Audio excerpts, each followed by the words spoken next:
Good morning all of you. तो कैसे हैं आप सभी? आई होप कि आप सभी अच्छे होंगे, मस्त होंगे, खुश होंगे।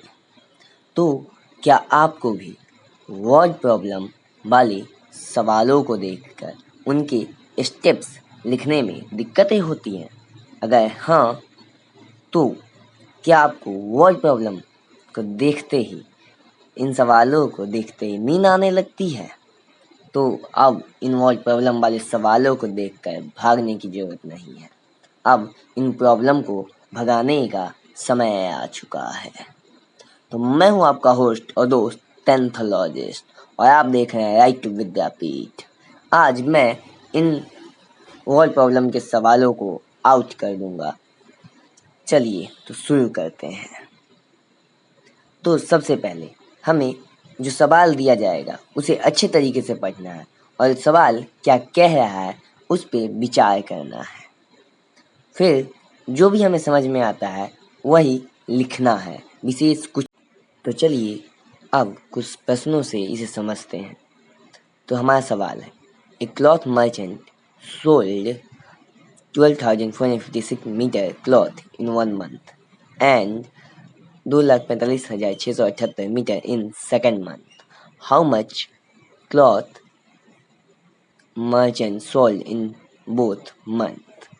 तो पहले हमें देखना है कि क्वेश्चन क्या कहता है। तो क्वेश्चन में पहला लाइन कहता है कि जो मर्चेंट है वो एक महीने में 12,456 मीटर कपड़ा बेच रहा है और दूसरे मंथ में वह 2,45,678 मीटर कपड़ा बेचा। तो दोनों मंथ में कितना बेचा? तो अब हम इसके क्वेश्चन से ही अपने शब्दों को पूरा करेंगे। तो कैसे करेंगे? तो जो हमारा पहला लाइन कह रहा है वही हमें सेम टू सेम लिख देना है। तो जैसे हमने पढ़ा था जितना, उतना ही लिखना है कि पहले लाइन में जितना कह रहा उतना हम लिख देंगे। फिर दूसरी लाइन में जो हमें मिला था वो हम लिख देंगे। ये हमने लिख दिया। अब हम क्वेश्चन से ही लिखेंगे कि मर्च and sold in both month, यानी कि दोनों महीने में उसने कितना बेचा। तो ऑब्वियसली है कि हमें इसे जोड़ना होगा, तो दोनों को लिख के हमें जोड़ देना है। इससे आपके मार्क्स नहीं कटेंगे।